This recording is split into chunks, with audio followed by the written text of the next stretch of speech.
धरण पाणलोट क्षेत्रात झालेल्या जोरदार पावसामुळे कृष्णा नदीच्या पाणी पातळीत वाढ होते। रात्री आयर्विन पुलाच्या पाण्याची पातळी 30 फुटांवर गेली, त्यामुळे सूर्यवंशी प्लॉटमधील 5 घरात पुराचं पाणी शिरल्याने त्यांना स्थलांतर करण्यात आले।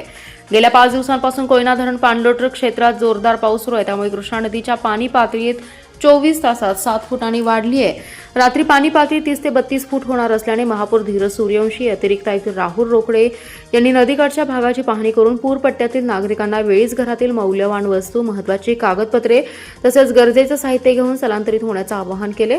पूरस्थिती महापालिकेने निवारा केंद्रे तयार केली असून नागरिकांनी त्या ठिकाणी स्थलांतरित व्हावे, तसेच अफवांवर विश्वास न ठेवता पालिकेने आपत्ती मित्र ॲपचा वापर करावा, पाणी पातळी, पावसाची माहिती घ्यावी, महापालिका प्रशासनाच्या सूचनांची अंमलबजावणी करावी असं आवाहन महापौर धीरज सूर्यवंशी यांनी केलं। यावेळी महापौर सूर्यवंशी यांनी पालिकेच्या अधिकाऱ्यांनाही विविध सूचना केल्या। निवारा केंद्रातील सुविधांची पाहणी केली आहे। महापालिकेची निवारा केंद्रे सुरक्षित असून तिथे खाण्याची व्यवस्था आणि वैद्यकीय सुविधा असल्याचे सूर्यवंशी यांनी सांगितले।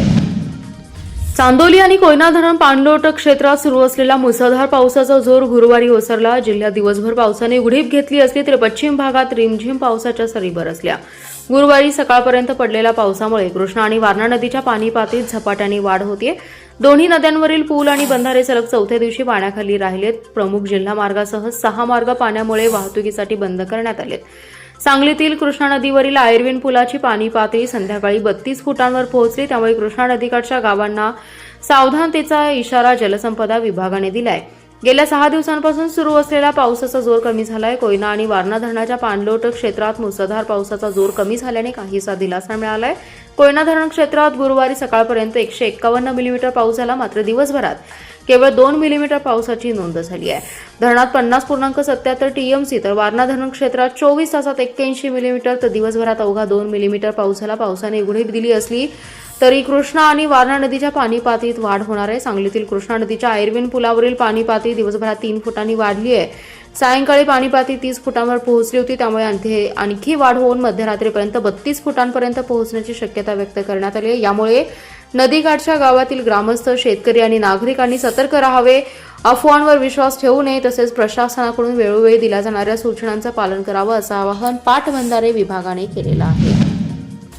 शिराळा तालुक्याच्या पश्चिम भागात गेल्या 5 ते 6 दिवसांपासून मुसळधार अतिवृष्टी सुरू आहे। या सततच्या कोसळणाऱ्या पावसामुळे परिसरातील करुंगुली ते गुंडगेवाडी दरम्यानच्या मुख्य रस्त्यावर 2 ठिकाणी दरड कोसळली। परिणामी या मार्गावरील संपूर्ण वाहतूक ठप्प झाली असून दुर्गम भागातील वाड्या वस्त्यांचा संपर्क तुटलाय। डोंगरी आणि दुर्गम भागात डोंगर माथ्यावर गुंडगेवाडी, खोतवाडी, काशीदवाडी, एसलेवाडी, भाडगुळेवाडी यांसारख्या अनेक वाड्या वस्त्या वसलेल्या आहेत। येथील नागरिकांना दैनंदिन कामासाठी करुंगुली ते गुंडगेवाडी रस्त्याचाच प्रामुख्याने वापर करावा लागतो।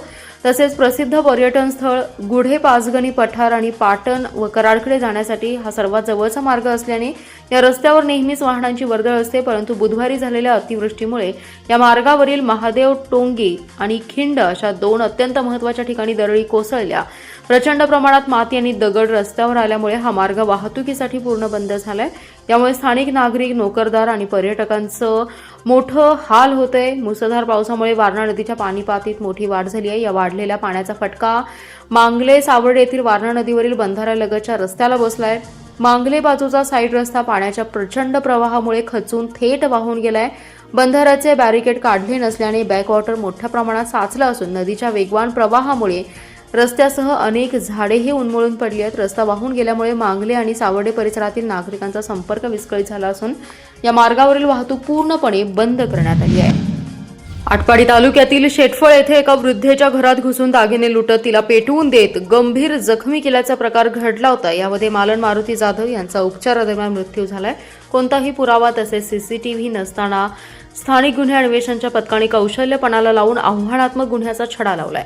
आर्थिक आणि जमिनीच्या वादातून नात जावई याने हे भयानक कृत्य केल्याचं तपासात उघड झालंय। या प्रकरणी संशयित जावई राजेश दिलीप गायकवाड याला अटक केली। या गुन्ह्यात आणखी कोणाचा सहभाग आहे का याबाबत सखोल माहिती सुरू असल्याची माहिती पोलीस अधीक्षक तुषार दोशी यांनी दिली आहे। मालन जाधव या शेटफळे येथे एकट्याच राहत होत्या। 30 जून रोजी पहाटेच्या सुमारास अज्ञातांनी त्यांच्या घरात घुसून त्यांच्या अंगावर रॉकेल ओतून त्यांना पेटवून दिलं, तसंच त्यांचे दागिने लुटले। उपचार सुरू असताना मालन जाधव यांचा शुक्रवारी मृत्यू झाला। घटना घडल्यानंतर आटपाडी पोलिसांनी घटनास्थळाचा पंचनामा केला, परंतु परिस्थितीजन्य कोणताच पुरावा पोलिसांच्या हाती लागला नाही. तसेच सीसीटीव्ही परिसरात नसल्याने चोरट्याचा देखील काहीच ठावठिकाणा कळला नाही. स्थानिक गुन्हे अन्वेषण विभागाने तपासाची सूत्रे हाती घेतली. मयत मालन जाधव यांना 3 मुले, 1 मुलगी तसेच नातवंडे आणि नातसून असा परिवार होता. कुटुंबातील सदस्यांसमवेत तसेच माहेरी लोकांसमवेत मालन यांचे पटत नव्हते, त्यामुळे बऱ्याच वर्षांपासून विभक्त राहून त्या उदरनिर्वाह करत होत्या. मालन यांच्या नावावर त्यांचं माहेर असलेला बलवडी येथे आणि शेटफळे गावी त्यांची शेतजमीन आहे. ही जमीन तिने मुलांना न देता नातू प्रवीण जाधव याच्या नावावर केली होती. त्यामुळे कुटुंबातील सदस्य त्यांच्यावर चिडून होते. दिनांक 30 जून रोजी पहाटेच्या सुमारास मयत मालन हिच्या नातीचा नवरा राजेश गायकवाड हा तिच्या घरात घुसला. त्याने त्यांना मारहाण करून त्यांच्या अंगावरील दागिने जबरदस्तीने काढून घेतले. यावेळी तिने प्रतिकार केला असता त्याने मालन जाधव यांना पेटवून दिलं. तांत्रिक तपासाच्या आधारे पोलिसांनी नात जावी राजेश गायकवाड यास ताब्यात घेऊन चौकशी केली. त्यावेळी त्याने वृद्धेला पेटवून दिल्याची कबुली दिली आहे. कृष्णा नदीच्या पाणी पातळीत संथ गतीने वाढ सुरूच असून पाणी पातळी 26 फुटांच्या जवळ पोहोचली. त्यामुळे आता पलूस तालुक्यातील औदुंबरमधील श्री दत्त मंदिरात पहाटेच्या सुमारास कृष्णा नदीचं पाणी शिरलंय. औदुंबरच्या दत्त मंदिराच्या गाभाऱ्यामध्ये कृष्णा नदीचं पाणी गेलं असून मंदिरातील उत्सव मूर्ती मंदिरातून देवघरामध्ये हलवली गेली आहे. मंदिराला पूर्ण प्रदक्षिणा घालून मूर्ती देवघरात हलवली गेली. गाभाऱ्यात पाणी गेल्यानंतर पुजाऱ्यांकडून गुरुनामाच्या गजरात मंदिराला प्रदक्षिणा घालून देववरच्या देवघरात नेण्यात आले. त्यानंतर श्री दत्तदेवाची पूजा अर्चा देवघरात सुरू होती. कृष्णा नदीच्या पाणलोट क्षेत्रात झालेल्या पावसाने कृष्णा नदीच्या पाणी पातळीत वाढ होते. त्यामुळे आता औदुंबरमधील श्री दत्त मंदिरात कृष्णा नदीचं पाणी शिरले. कृष्णा नदीच्या पाणी पातळीत अवघ्या 4 तासात 3 फुटांनी वाढ झाली आहे. सकाळी 6 वाजता 26 फुटांवर असलेली पाणी पातळी 11 वाजेपर्यंत 29 फुटांवर पोहोचली. जर आणखी काही फूट पाण्याची पातळी वाढली तर पलूस तालुक्यातील आमणापूर पूल पाण्याखाली जाण्याची शक्यता आहे. हा पूल पाण्याखाली गेला तर आमणापूर पलूसकडे जाणारी वाहतूक बंद होऊ शकते. या पार्श्वभूमीवर पोलीसचे तहसीलदार दीप्ती रिटे यांनी आमणापूर पुलाची जाऊन पाहणी केली. कृष्णा नदीच्या काठावर असणाऱ्या वाड्या वस्त्या आणि गावांना सतर्कतेच्या सूचना देण्यात आल्या. अशैक्षणिक कामातून मुक्त करा. शिक्षकांना देण्यात येणारे बीएलओचे काम रद्द करा. टीईटी परीक्षा रद्द करा. सेवाज्येष्ठ शिक्षकांना न्याय देण्याच्या मागण्यांसाठी जिल्ह्यातील विविध शिक्षक संघटनांच्या वतीने जिल्हाधिकारी कार्यालयासमोर धरणे आंदोलन करण्यात आले. दरम्यान शिक्षकांच्या मागण्या मान्य न झाल्यास बेमुदत आंदोलन करण्याचा इशारा शिक्षक संघटनांच्या वतीने देण्यात आलाय. शिक्षकांच्या मागण्यांबाबतचे निवेदन जिल्हाधिकाऱ्यांना देण्यात आलं. अनेक शिक्षक सध्या SIR कामात गुंतलेत. त्यांच्यावर शाळेचं कामकाज करू नका, पण SIR चे काम प्राधान्याने करा असा दबाव आहे. शिकवण्याची कामे सोडून अशैक्षणिक कामात शिक्षकांना गुंतवलं जात आहे. त्यातच सेवेत असणाऱ्या शिक्षकांना टीईटी बंधनकारक केले. याच्या निषेधार्थ जिल्ह्यातील माध्यमिक, खाजगी माध्यमिक, खाजगी प्राथमिक, जिल्हा परिषद शाळा बंद ठेवून विविध शिक्षक संघटनांच्या वतीने जिल्हाधिकारी कार्यालयासमोर धरणे आंदोलन करण्यात आले. महाराष्ट्र राज्य प्राथमिक शिक्षक मध्यवर्ती संघटना, शिक्षक संघटना समन्वय समिती, महाराष्ट्र राज्य प्राथमिक शिक्षक समिती, महाराष्ट्र टीईटी CTET उत्तीर्ण शिक्षक कृती समिती, महाराष्ट्र राज्य खाजगी शाळा शिक्षक संघटना, शैक्षणिक व्यासपीठ, मुख्याध्यापक संघ, प्रहार संघटना, प्रोटान संघटना आणि अन्य समविचारी शिक्षक संघटनांच्या संयुक्त विद्यमाने शाळा बंद आंदोलन पुकारलं होतं. या आंदोलनादरम्यान जिल्ह्यातील सुमारे 50% शाळा बंद होत्या, तर आंदोलनात सुमारे 1000हून अधिक शिक्षक सहभागी झाले होते. माधवनगर मिरज रोडवरील होमगार्ड कार्यालयाजवळ मोठ्या शेडमध्ये उभ्या असलेल्या 16 चाकी डिझेल टँकरला पहाटे 5 वाजण्याच्या सुमारास भीषण आग लागल्याने परिसरात एकच खळबळ उडाली. काही क्षणातच आगीने विकराळ रूप धारण करत संपूर्ण टँकरला आपल्या विळख्यात घेतलं. उंच उसळणाऱ्या ज्वाला आणि धुराचे लोट दूरवरून दिसत असल्याने नागरिकांनी घटनास्थळी मोठी गर्दी केली. आगीची तीव्रता इतकी भीषण होती की काही वेळातच संपूर्ण टँकर जळून खाक झाला. नागरिकांनी पहाटे अग्निशामक दलाला घटनेची माहिती दिली. त्यानंतर मिरज येथून 2 आणि सांगली येथून 1 अशा 3 अग्निशामक दलाच्या गाड्या तातडीने घटनास्थळी दाखल झाल्या. शेडमध्ये उभ्या असलेल्या टँकरला लावलेल्या आगीमुळे परिस्थिती गंभीर बनली होती. त्यामुळे तब्बल 2 तास अग्निशामक दलाच्या जवानांनी अथक परिश्रम घेत आगीवर नियंत्रण मिळवलं. त्यामुळे आग शेजारी पसरली नाही आणि मोठी दुर्घटना टळली. या भीषण आगीत 16 चाकी डिझेल टँकर पूर्णपणे जळून खाक झाला असून लाखो रुपयांचं नुकसान झाल्याची प्राथमिक माहिती मिळत आहे. या घटनेची माहिती मिळताच विश्रामबाग पोलीस ठाण्याचे अधिकारी आणि कर्मचारी घटनास्थळी दाखल होऊन पाहणी केली. अग्निशामक दलाच्या जवानांनी जीवाची पर्वा न करता आगीशी 2 तास झुंज देत ज्वाळांवर नियंत्रण मिळवलं. त्यांच्या तत्पर आणि धाडसी कामगिरीमुळे मोठी अनर्थकारी दुर्घटना टळली आहे. आगीचे नेमकं कारण अद्याप स्पष्ट झाले नसून त्याबाबत पुढील तपास सुरू आहे. सांगली विश्रामबाग येथील MTESच्या 81व्या संस्थान दिनानिमित्त इंग्लिश स्कूलमध्ये विद्यार्थ्यांच्या सर्जनशीलतेला, वैज्ञानिक दृष्टिकोनाला आणि करिअर विषयक जाणीवांना चालना देण्यासाठी वैज्ञानिक रांगोळी स्पर्धा आणि प्रदर्शन तसेच करिअर प्रदर्शनाचं उत्साहपूर्ण आयोजन करण्यात आलं. संस्थेचे अध्यक्ष पृथ्वीराज देशमुख, उपाध्यक्ष प्रसाद केळकर, सेक्रेटरी सुरेंद्र चौगुले, प्राचार्या इंदिरा पाटील आणि उपप्राचार्या अंजना प्रवीण कोळी यांच्या मार्गदर्शनाखाली हा उपक्रम यशस्वीपणे पार पडलाय. विज्ञान शिक्षिका जसवंती सावंत, वैशाली पाच्छापुरे आणि रुपाली पाटील यांनी विद्यार्थ्यांना प्रदर्शनासाठी विशेष मार्गदर्शन केले. तसेच ब्ल्यू हाऊसच्या प्रभारी शिक्षिका सुनीता खोळे यांनीही कार्यक्रमाच्या नियोजनात सहभाग घेतला. प्रदर्शनात विद्यार्थ्यांनी विज्ञानातील विविध संकल्पना रांगोळीच्या माध्यमातून आकर्षक आणि प्रभावी पद्धतीने साकारल्या. विविध वैज्ञानिक विषयांवरील रांगोळ्यांनी उपस्थितांचं लक्ष वेधून घेतलंय. करिअर प्रदर्शनातही विद्यार्थ्यांनी विविध व्यावसायिक क्षेत्रातील संधी, शिक्षणाचे पर्याय आणि रोजगाराच्या शक्यता मॉडेल्स 4 रंगी माहिती फलकांच्या माध्यमातून मांडल्या. विद्यार्थ्यांच्या कल्पकतेचे, सादरीकरण कौशल्याचे आणि वैज्ञानिक विचारसरणीचे पालक, शिक्षक आणि उपस्थितांनी भरभरून कौतुक केले. अशा उपक्रमांमुळे विद्यार्थ्यांमध्ये विज्ञानविषयी आवड निर्माण होण्याबरोबरच भविष्यातील करिअरविषयी जागरूकता वाढण्यास निश्चितच मदत होईल असा विश्वास यावेळी प्राचार्या श्रीमती इंदिरा पाटील यांनी व्यक्त केले. कोल्हापूर परिक्षेत्राचे विशेष पोलीस महानिरीक्षक रंजन कुमार शर्मा यांच्या संकल्पनेतून नागरिकांच्या सुरक्षेसाठी सांगली, मिरज आणि कुपवाड या तिन्ही शहरात 24 तास बीट मार्शल पेट्रोलिंग आजपासून सुरू करण्यात आले. सांगली शहर परिसरात 10 बीट मार्शल जोड्या आणि मिरज कुपवाड परिसरात 10 बीट मार्शल जोड्या दुचाकीवरून सायरन वाजवत 24 तास कार्यरत राहतील. पोलीस अधीक्षक दोशी यांच्या हस्ते झेंडा दाखवून 24 तास बीट मार्शल पेट्रोलिंग उपक्रमास प्रारंभ करण्यात आला आहे. तुषार दोशी म्हणाले, विशेष महानिरीक्षक शर्मा यांच्या संकल्पनेतून सांगली मिरजेत बीट मार्शल पेट्रोलिंग सुरू केले. बीट मार्शल अद्यावत दुचाकीवरून walkie talkie, e punching, mobile, siren दिव्यांसह 24 तास पेट्रोलिंग करतील. प्रत्येक दुचाकीवरील पोलीस ठाण्याकडील एक अंमलदार आणि दंगल नियंत्रण पथकातील एक कर्मचारी कार्यरत असतील. सांगली शहर, विश्रामबाग आणि संजय नगर या ठिकाणासाठी 10 जोडे असतील. तसेच मिरज शहर, महात्मा गांधी चौक आणि कुपवाड ठाण्यासाठी 10 जोडे पेट्रोलिंग करतील. सकाळी 9 ते रात्री 9 आणि रात्री 9 ते सकाळी 9 अशा 24 तास नेमून दिलेल्या बीटमध्ये पेट्रोलिंग केलं जाईल. हद्दीत गुन्हेगारीवर नियंत्रण ठेवणे, शाळा महाविद्यालयांसह गर्दीची ठिकाणे, बाजारपेठा, बँका, सराफपेठ, धार्मिक स्थळे आदी ठिकाणी बीट मार्शल पेट्रोलिंग करतील. यामुळे रस्त्यावरील गुन्हेगारीला आळा घातला जाईल.